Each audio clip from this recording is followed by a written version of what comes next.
Family, I thank you for being here, for yourselves, and for Denise. It's trying times at the best of times. And this is just a challenge that that you really don't deserve. So we're going to try to help everybody through. Can you hear? Okay. So we're going to try to help you through this as much as we can. And following the service, you are invited to stay here for a few minutes and talk with each other if you wish to do that. I just got direction from the funeral home to give you permission to have a little bit of time together following the service.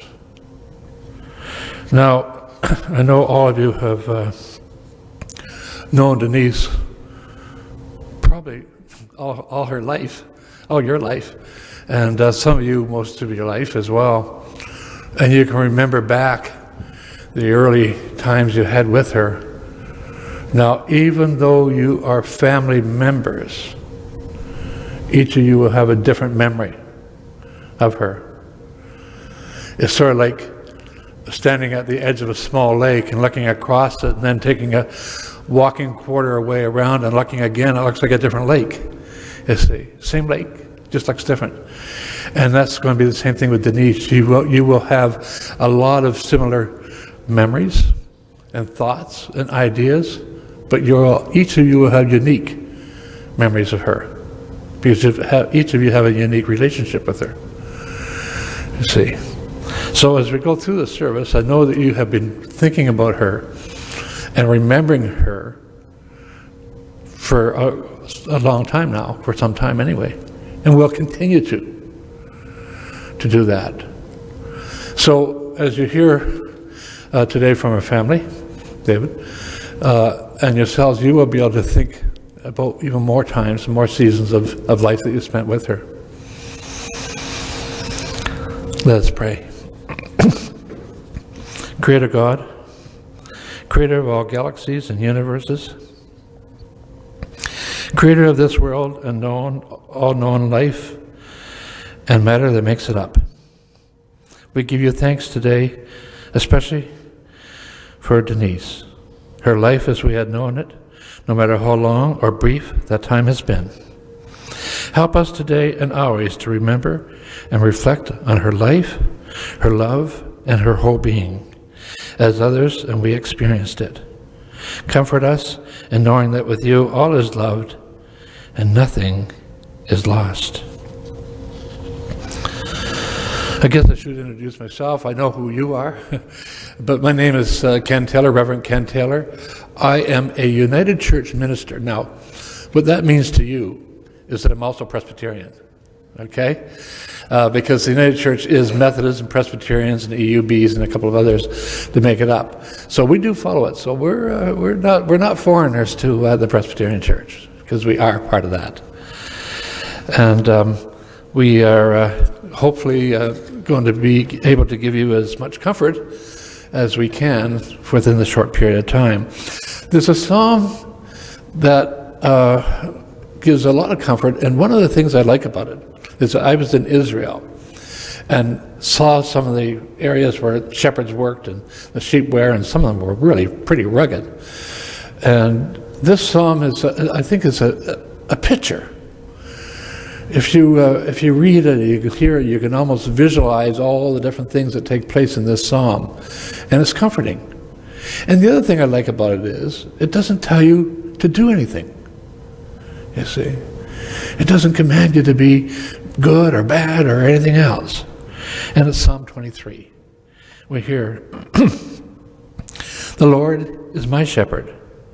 I shall not want. He makes me to lie down in green pastures. He leads me beside the still waters. He restores my soul. He leads me in paths of righteousness for his name's sake. Yea, though I walk through the valley of the shadow of death, I will fear no evil, for thou art with me. Thy rod and thy staff, they comfort me. Thou preparest a table before me in the presence of my enemies. Thou anointest my head with oil, my cup runs over. Surely goodness and mercy shall follow me all the days of my life, and I shall dwell in the house of the Lord forever. And that is probably a psalm that Denise has heard many times, not only in her, maybe at school or church, but perhaps even on her profession. She hasn't been with us long enough. And it seems like people say the good leave early, and I don't know, there might be something to that. But within her lifetime, she has probably done more than a lot of people I know will have done in five of their lifetimes. So I don't think it's a matter of time so much as it is a matter of living, and living the right way. And from what I understand from Peter, she certainly did that. And you know that as family. So as I read to you about seasons of life, try to think of a season of life that you had with her. Early years, when you were kids and playing together, and where it was and what you were doing.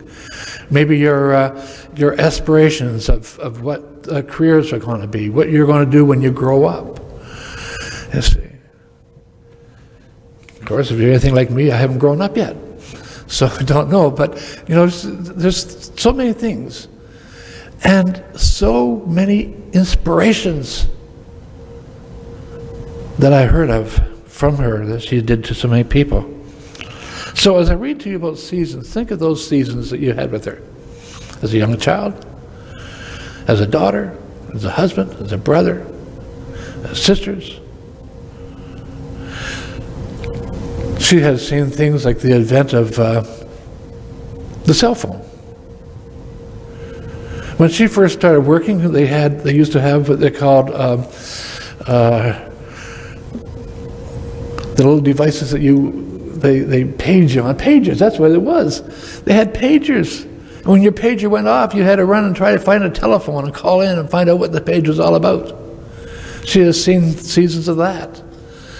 And seasons of school and students and education, even wars and rumors of wars.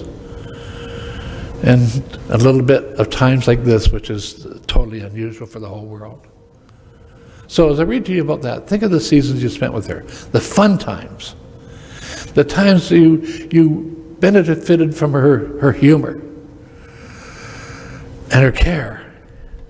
We hear there is a time for everything, and a season for every activity under heaven, a time to be born and a time to die, a time to plant and a time to uproot, a time to kill and a time to heal, a time to tear down and a time to build up, a time to weep, a time to laugh, a time to mourn and a time to dance, a time to scatter stones and a time to gather them together, a time to embrace and a time to refrain from embracing, a time to search and a time to give up, a time to keep and a time to throw away, a time to tear and a time to mend, a time to be silent and a time to speak, a time to love and a time to hate, a time for war and a time for peace. She's experienced them all. Maybe you can think of some of those times that you experienced along with her. At this time, our brother David is going to tell us a little bit more about his sister. You know?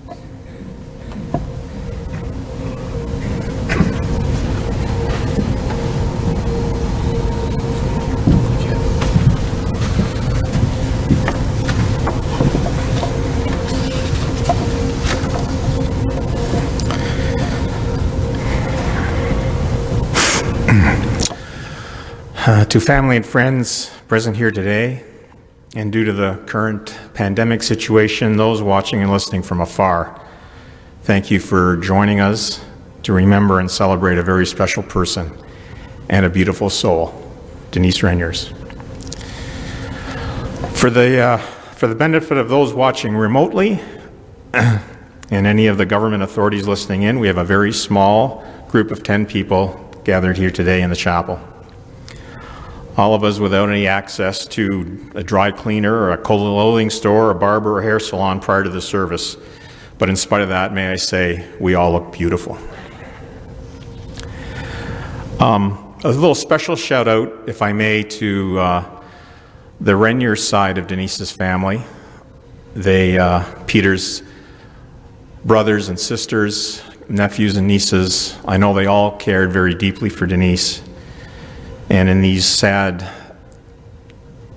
troubling times of the pandemic and playing with the numbers games that we have to play with, sadly, they were gracious enough to sacrifice their space here in the chapel so that the Bloomer family could be as fully represented as possible, and we greatly appreciate that. We know they're here with us, standing shoulder to shoulder, have their arms wrapped tightly around Sarah and Peter to get them through this difficult time. Most everyone who knew our sister knew her as Denise. Within our family, however, she always has been and will always be our niecey. Although Denise has left us far too soon, she did have a very full and happy life. She had a wonderful childhood, a successful career, married her soulmate, raised a beautiful little girl, experienced and brought to others a great deal of joy in her life cut short.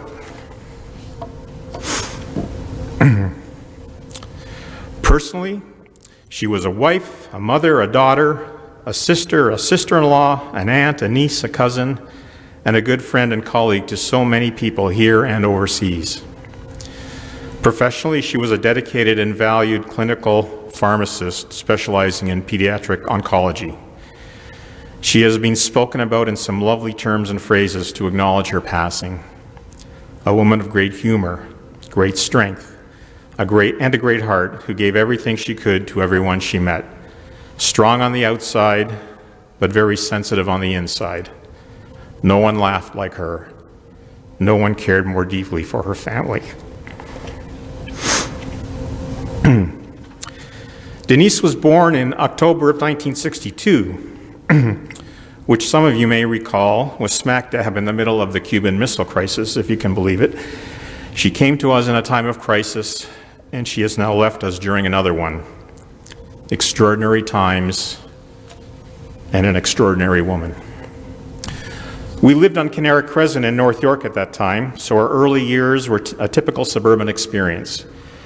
That is where she learned to ride her first bike and play happily with the neighborhood kids out on the street until the lights came on, and Dad would be calling out from the front door for Sparky and Niecy to come inside. Oh, and Sparky wasn't a dog, by the way. That was his nickname for our sister Diane. Our small home on Canara Crescent meant Diane and Denise shared a bed for several years until Donna got old enough and Diane had to be kicked into the basement so Donna could share the room with Denise instead. I guess as the middle girl in the family, you get a special relationship with both the older and the younger sister as the go-between while you grow up together. Diane recalls the days of not only sharing a bedroom, but having to share her bicycle as well. One of those groovy bikes with the high handlebars and the banana seats. Those days of sharing also meant Diane, who was a huge fan of the Osmond brothers, and was over the moon when Dad surprised her one day with a gift of some concert tickets, but not so thrilled when told she had to take her little sister along with her to the show. To Diane, that was so uncool.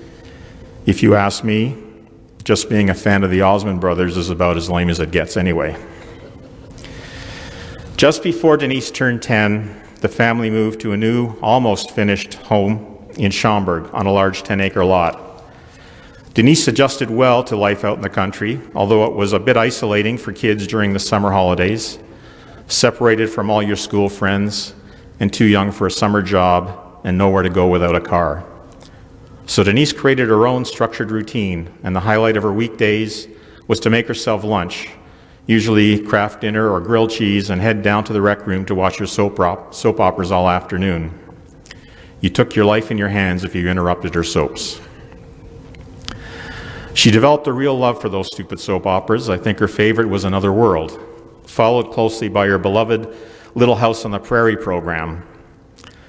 I was at my best as a pain in the backside older brother when I made fun of her favorite shows. I could guarantee you a red-faced scream of hatred from Denise when I went to some effort to explain how silly and unrealistic those Little House on the Prairie stories were. I hope she has forgiven me. On the flip side was her happy exuberance when something pleased her. I can still hear her squeals of joy for the simple pleasure of sliding into her warm, cozy bed with fresh flannel sheets on a cold winter's night. Denise was always an excellent student and such a responsible kid as well. She was sought after for many babysitting assignments and was a very well-regarded part-time waitress at the nearby Highview restaurant. As the older brother and the only sibling with a driver's license, I put on more miles in my teen years, picking her up and dropping her off at her many jobs and piano lessons. I griped a lot about it, but really, I was quite happy just to have a chance to take out the car. Most of our summer family vacations as kids were spent in a cottage we would rent from our friends the Lesters at Woodland Beach near Wasaga. Denise really loved those days on the beach and in the waves. It became a lifelong joy of hers to return and spend time there. It was at Woodland Beach when we realized how much Donna cared for her big sister. As Denise cried out in agony one day with a cold popsicle stuck firmly to her tongue, it was brave little Donna that came to the rescue and licked that popsicle free. She was sworn never to tell a soul, but hey, it was Donna. In 1981, Denise graduated from Banning Memorial High School in Alliston and headed to the University of Toronto, where she lived on and off campus while working on her pharmacy degree. She kicked off her career working as a clinical pharmacist at SickKids Hospital. She found herself a second-floor apartment with a roommate and a modest little house on Annette Street. We could say, to be kind, the house had character, but it was in a lovely area near High Park in Toronto. I know for a time Denise had the place to herself after her roommate moved elsewhere, but ultimately it was the place she and Peter settled into after meeting and starting their life together. Nothing gave Denise more joy in life than meeting her soulmate and the man of her dreams in Peter. And to follow it with her beautiful daughter Sarah was just the icing on the cake that made her life 100% complete. As a University of Western Ontario graduate, Peter had an affinity to the London community, so eventually when the time came to find other work and buy a house, they packed up their belongings and headed to London, where they lived happily together, first on St. Clair Crescent and finally to Leland Road.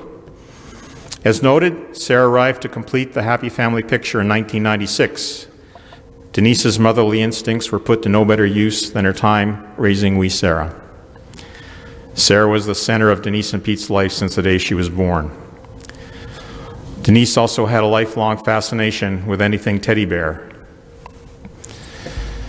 So whether Sarah liked it or not, she would spend her young life surrounded by teddy bear blankets, teddy bear plates, mugs, and toys. Sarah's intelligence, academic success, and dedication to hard work are definite tributes to her mom's influence.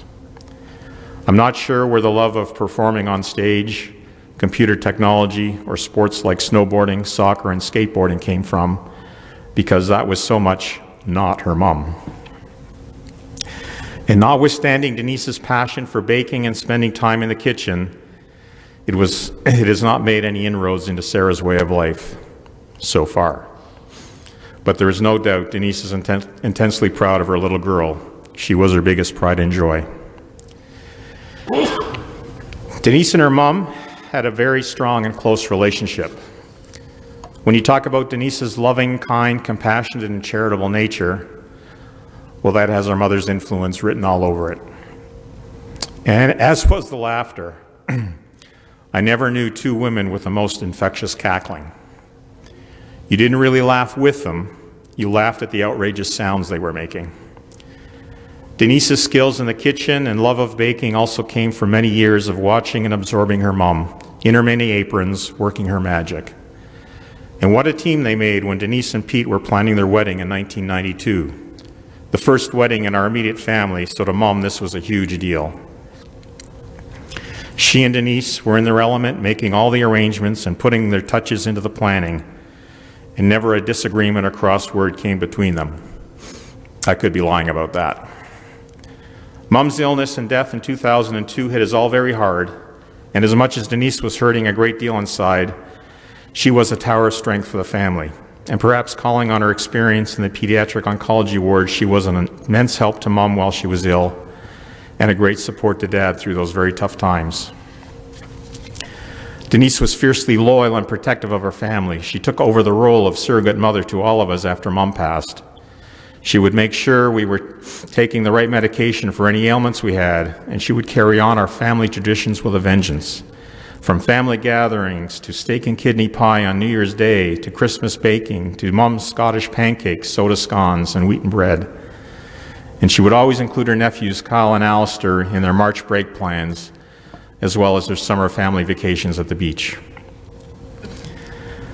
Denise also had a very special relationship with her dad. My recollection as a kid was that my dad never got sick or stayed home from work.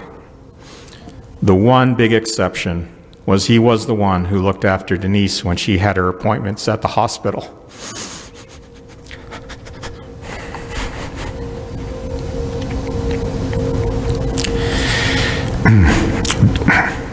Dad would book his only sick days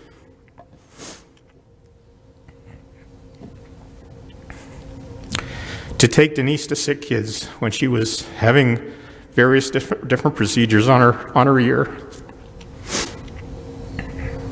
Or the time she cracked her leg bone when she decided to hold on to the front screen door as the wind blew it open and flung her across the veranda into the metal railing. I'm sure it was a terribly painful injury, but man, I would have given up my allowance to be there to see that.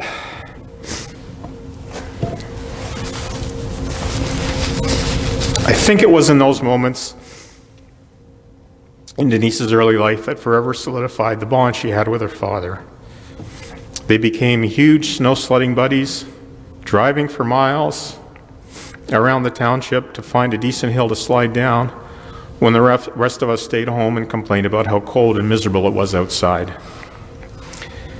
Dad was always there to help Denise when she had problems at her Annette Street apartment. He wasn't the superintendent, but he became the unofficial maintenance man. There was always lots of debris to clean up, some pigeons to get rid of, mice to catch, and as much as he tried to get her to remove the dead mice from the traps, she could not stomach taking them off, so she would simply toss the trap and all into the garbage, leaving it to Dad to set up some fresh ones every time. I understand when Denise called home to let Dad know that she and Peter were engaged to be married, there was a long silence on the other end of the line. Denise asked if he was still there. And Dad did eventually respond that he was very happy for her. I don't know what his hesitation was, but I know he truly believes it was one of the best decisions of her life. After our mother passed in 2002, Denise would do anything to ensure her father was looked after. Dad always enjoyed his visits to London to help in the garden and spend quality time with Denise, Pete, and Sarah. And Dad would always be treated to Denise's delicious home cooking with family recipes handed down from Mom that Dad could not get at home anymore. Dad and Denise loved to go on long walks together and surely spend many hours talking about their love for Mom, Peter, and Sarah. Denise always enjoyed the outdoors, especially hiking, camping, and canoeing, something she did both before and after meeting Peter. She loved the peaceful and serene atmosphere of Algonquin Park, but she and Pete traveled near and far to find other beautiful settings around North America. Pete also introduced her to the joys of cycling, so in recent years, many of their travels included biking through Quebec or California or elsewhere. They did not limit themselves to the wilderness or to mountain trails. They also enjoyed the big cities like New York and Paris and many others. They took a big family trip to Northern Ireland several years ago to explore Denise's Irish roots and were welcomed with true Irish hospitality by many of our extended Bloomer family. And of course, they never shied away from the beauty of the Caribbean or the beaches of Mexico for some very pleasant escapes from our drab winter weather.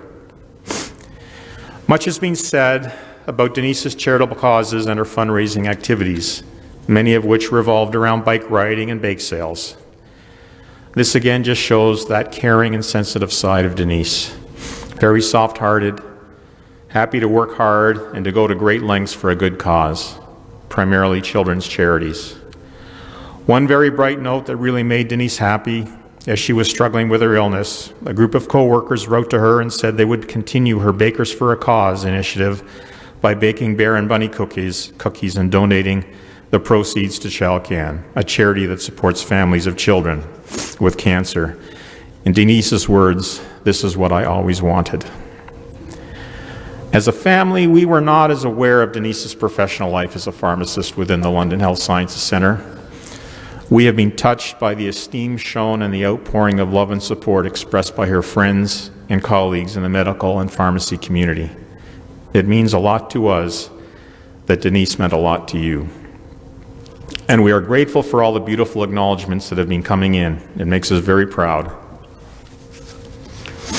In her modest, unassuming way, we did not realize how well respected and regarded she was for the impact she was having in her chosen field. We always understood to be a clinical pharmacist is one thing, but to serve as a clinical pharmacist in pediatric oncology for so many years takes a very special, strong, caring, and loving person. And that sums up Denise very succinctly. Even during her illness, Denise took on the role of protector and was stoic and strong for everyone else around her. And she wouldn't stand to see others suffer, even though she was the one who was suffering the most. And to Peter, what can we say? Denise was blessed, and we are so grateful that you could be by her side, not only in the very happy times, but in those last several weeks of her illness, standing strong for her. We could not have asked for a more caring, compassionate, and loving partner to comfort her, tend to her needs, and reassure her that things will be looked after. Please know our whole family, and especially Dad, are forever in your debt for taking good care of our niecey. How does one describe the love one has for a sister as wonderful and loving as Denise was? Her heart was so big and made of pure gold. I hate to think we have now lost Denise's laughter and happiness, her friendliness, her caring and compassion. But thankfully, we have all been touched by it. Lord knows we wish it could have lasted so much longer than this, but are so very grateful for the time she has shared with us. Perhaps, if we all try hard to live by her example, maybe it will never end. Thank you, Denise. I love you so much.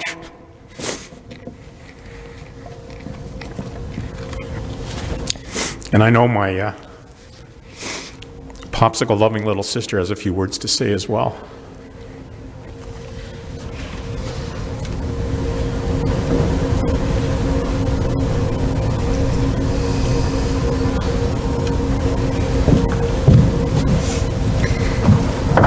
I've never written a poem before, but I decided to challenge myself for Denise because she always liked to challenge us in some way or another and put forth something to us that she didn't think we could, well, she knew we had in us, but she wanted us to bring it out of ourselves. So I did do this, and Sarah, I wrote it during Big Bang Theory, your favorite show at the time. Years ago, you used to love that show. It's called Sisters. We are sisters, sisters are we. We are sisters, sisters times 3. One of us is missing. Where can she be? She's with God up above, looking out for me. From dimes in the driveway to dimes on the floor, she's everywhere I look, in the notes in my drawer. We'll never stop asking why you left us so fast. It's the Lord's way to put us to task. There are no concrete answers, only questions and whys. Such a wonderful woman, gentle, loving, and wise. We'll love you forever, forever and a day. The ones left behind, we don't know what to say. Without you, we're empty. We have to go on and trust that you're part of a much bigger plan. We are sisters, sisters are we.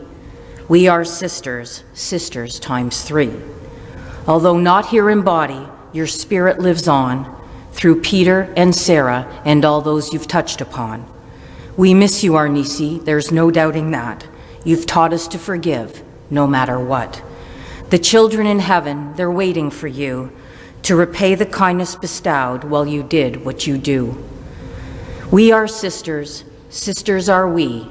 Rest in peace, our beautiful Nisi. I love you, Denise.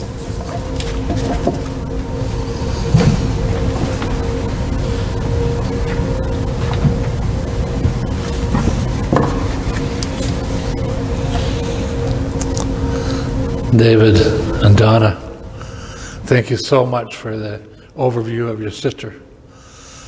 And I was touched by the things that she said and the things that Peter had told me about Denise as well. And there are so many good comments that Peter forwarded to me, and many of them are written on the website of Westview Funeral Chapel. If you go there, you'll see a lot of the comments they had. The obituary, which was well written. I encourage all who have not read that or read those comments to do it, because they're so heartfelt. The people that she inspired, physicians, co-workers, families and students and children.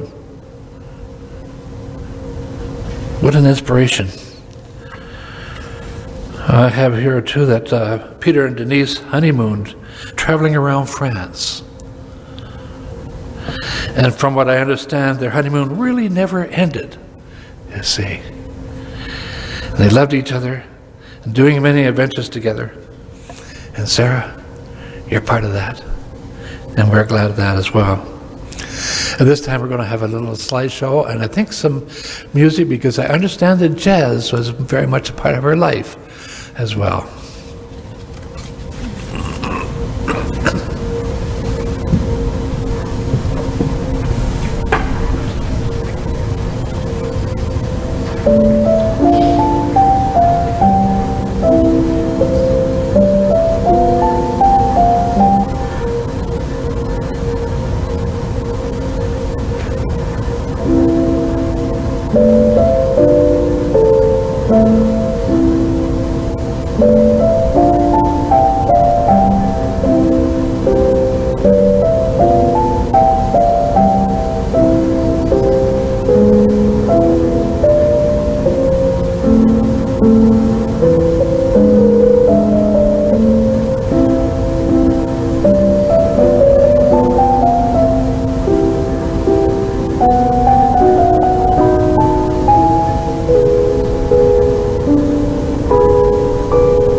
Gives you a few more memories of her, and you can see that Irish red hair come through too as well, and the spirit that she had. I chose a couple of poems, and Donna, I didn't choose yours because it was so well done. Thank you for doing that today. But this was one, and I don't know the author of this, Peter, but this is entitled My Wife. When you were my friend, you were amazing. When you were my girlfriend, you were outstanding. When you were my fiancé, you were commendable. As my wife, you were incredible. You had been the perfect lover at every junction of life. Of such a loving wife, I am proud to have been your husband. And Sarah, this poem was written by Linda Ellis, and she lived in Florida. She may still do, but she had a real good connection with family and sort of understood what family was all about, and was able to express that. And this is a poem that was Who Else But a Mother. Now, I've modified this. I've taken a lot of verses out of it, and I haven't added the teddy bears, you see, which I should have put in. But it says, who first loves and nurtures us and takes care of every need, as she accepts into her life someone new to bathe and feed? Who watches the swift passing of childhood years that she will mourn, and remember every small detail about the day her child was born? Who works the longest hours without a vacation or a check, but accepts her payment in the form of a hug around her neck? Who listens with her heart even when her child is grown, and understands the feelings that she once herself had known? This poem describes one person, a woman unlike any other, for who could possess that level of love? Who else but a mother? The next is a hymn that was written, and it's entitled, In the Bulb There Is a Flower. And in the Presbyterian Book of Praise, it's number 674 as a reference. But I think that she would certainly have a sense of life and love and care and concern. As we heard, she is probably with a lot of those children right now. And this hymn reads, in the bulb there is a flower, in the seed an apple tree, in cocoons a hidden promise, butterflies will soon be free. In the cold and snow of winter, there's a spring that waits to be, unrevealed until its season, something God alone can see. There's a song in every silence, seeking word and melody. There's a dawn in every darkness, bringing hope to you and me. From the past will come the future, what it holds a mystery, unrevealed until its season, something God alone can see. In our end is our beginning, in our time, infinity. In our doubt there is believing, in our life, eternity. In our death, a resurrection, at the last, a victory, unrevealed until its season, something God alone can see. Let us pray. God of all creation, be with us now as we move forward into the life you have given us. Often we don't understand. Often our questions are overwhelming and our faith needs to be renewed. You have created us and you know us.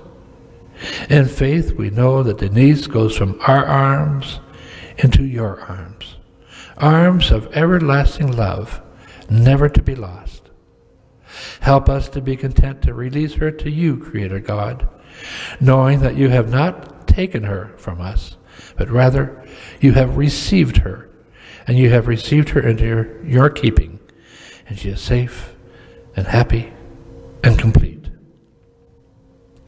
Surround all who mourn today with your continuing compassion. Do not let grief overwhelm them, but rather teach each of us to live out our lives gently with others, secure in the knowledge that no one of us is outside your loving care. We ask these and all our unspoken prayers in your name, who taught us when we pray to say together, Our Father, who art in heaven, hallowed be thy name. Thy kingdom come, thy will be done on earth as it is in heaven. Give us this day our daily bread, and forgive us our trespasses, as we forgive those who trespass against us. And lead us not into temptation, but deliver us from evil. For thine is the kingdom, and the power, and the glory, forever and ever. Amen. The Lord says, Do not be afraid, I am the first and the last.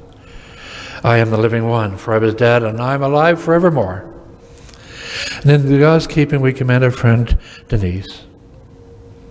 We commit our body to the elements, earth to earth, and dust to dust, trusting in God's great mercy by which we have been born anew to a living hope through the resurrection of Jesus Christ from the dead. In Revelations, we hear these words.